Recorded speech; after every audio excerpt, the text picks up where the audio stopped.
Your beliefs are keeping you fat, and here's why.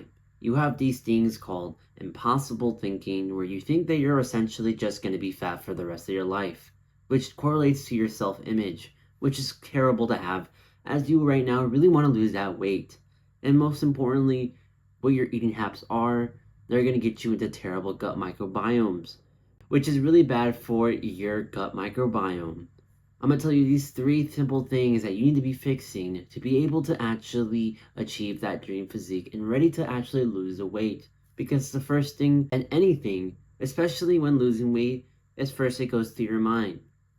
So let's begin. We're going to get you in the first stage of impossible thinking. Throughout years and years and months, you have accumulated so much fat gain that you don't really recognize who yourself is.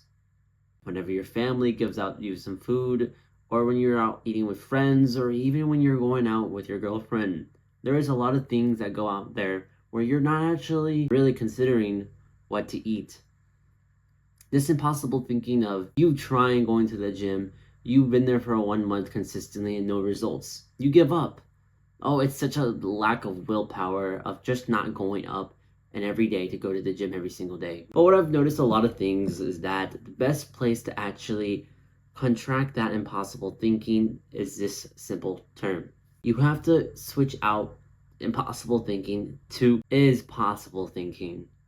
The good thing is with impossible thinking, you're going to set yourself with negative beliefs and negative mindsets that's not going to be able to push you forward when losing that type of weight.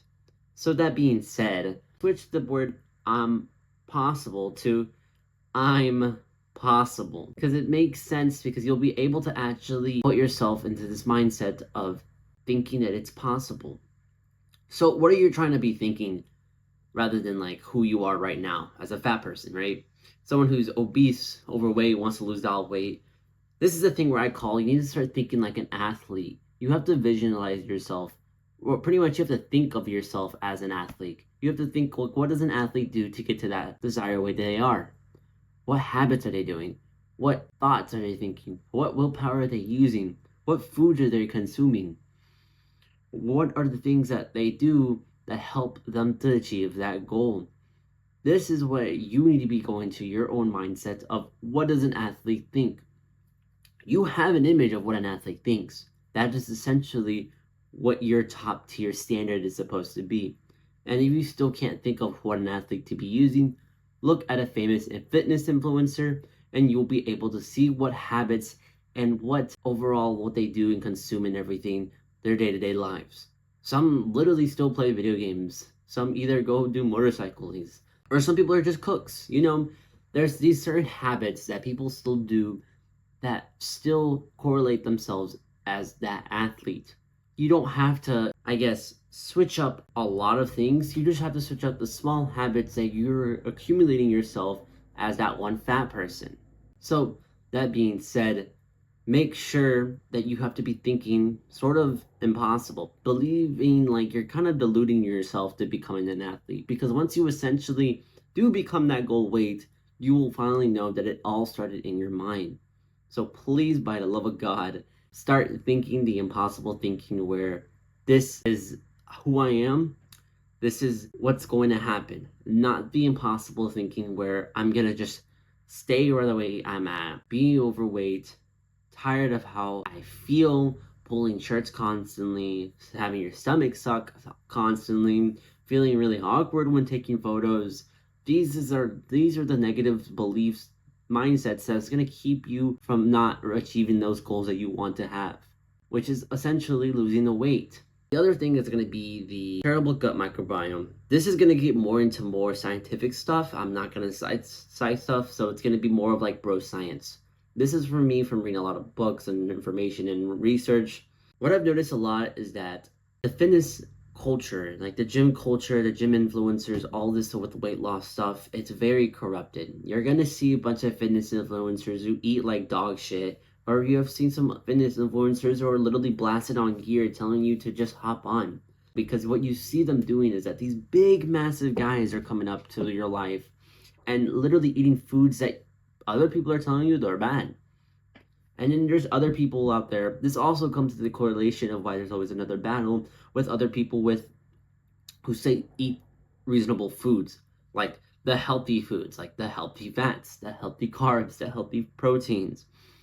This is because we have to understand that back then, before any of the processed food was made, we used to live in nature. That being said, every food that was there was provided for us.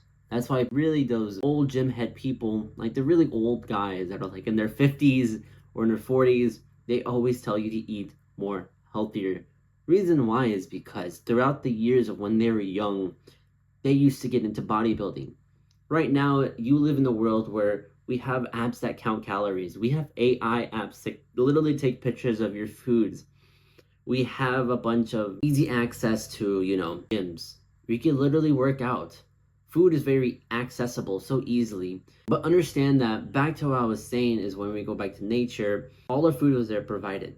That's because we never really needed the foods that man has created, as in like cereal, protein bars, granola bars, like chips, stuff like that. Those were never really meant to be existed in the world. Those are things that man have created. When the man has created these types of meals, this is not going to help. This is what's actually going to destroy your gut microbiome.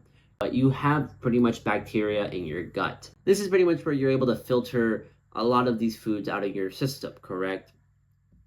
So that being said, there are things about foods that you need to be eating to help you have a healthy gut microbiome rather than having a really bad one. Because you, as the other side of this video, you have a really terrible gut microbiome because you have so much fat around you.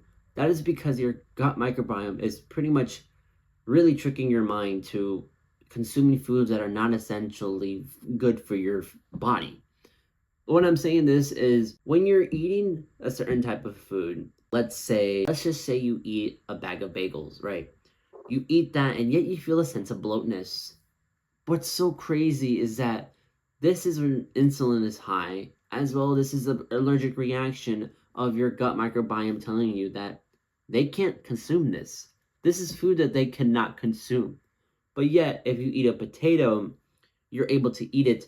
Insulin level doesn't go that much high, yet your body sort of feels normal. It's able to digest it normally.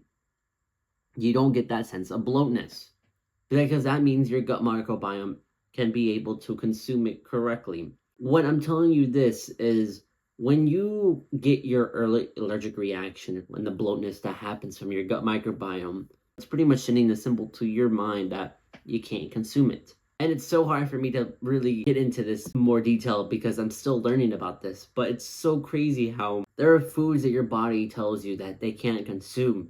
It's not the allergic reaction where your throat is sore or you start getting hives. It's actually a sense of bloatness. And that is where you need to be able to control yourself to be able to not eat foods that cause bloatness. Because when you get foods that cause bloatness, your gut microbiome is going to soon eventually be able to, I guess, how can I say this? Consume more of those foods. Pretty much like stabbing yourself. Because you're feeding foods that are not nutrient dense based, you're going to be wanting to crave more of those foods that you know that are not healthy for you. But this is where you come with foods that are really good for your microbiome. That's why you should really eat foods with a lot of fiber, because fiber is a really good source for your gut microbiome to produce good, healthy bacteria. When you eat those types of food, your body's going to be able to crave more of that. So therefore, when you're eating foods that are going to be good with high in fiber or just really good that don't raise up your insulin level, you will be able to eat those more foods often, if that makes sense. Next is going to be your self-image. This is going to be your self-image. This is going to be where you right now are essentially fat, but you're in the process where you want to change, which is a good thing.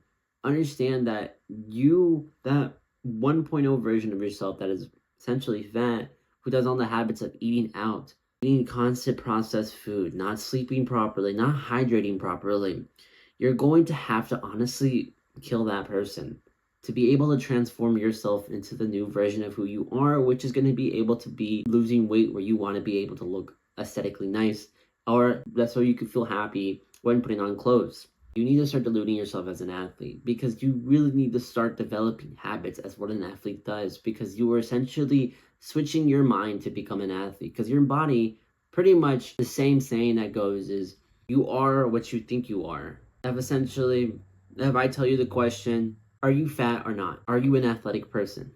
There are two things that can come up in your mind. It's either going to be the no or the yes. Or you could have that weird ass belief where you say to yourself yes, but the mind says no. It's still the same as no. You need to start deluding yourself as an athlete, though, because this is where you need to start thinking, what does an athlete do?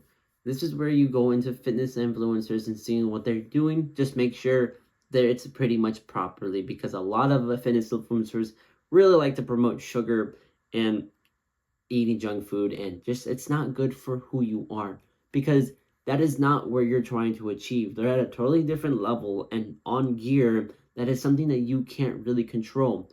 You're just big. So our main focus right now is to lose all that weight to be able to build a physique that you want to achieve. So that being said, you need to start viewing yourself as an athlete. Self-image is all that's worth of you becoming that athletic person. Do the habits of an athletic person. Think of an athletic person. Think of a person who's able to achieve all that weight loss. So, because eventually within time, your body will literally start shifting its mind to be able to understand that you are going to lose all that weight. I never knew I was able to become really, really lightweight, because I used to start at 205 and went down all the way to 144 in pounds. And I became really pretty much lean, but I was also really skinny. So, but I've used the habits that helped me and the mindset that really helped me to be able to achieve that goal weight that I've always set myself to, and be able to literally become a physique that I never knew I was able to achieve. So go put down that fork and go lift some weights, brother, and I'll see you soon.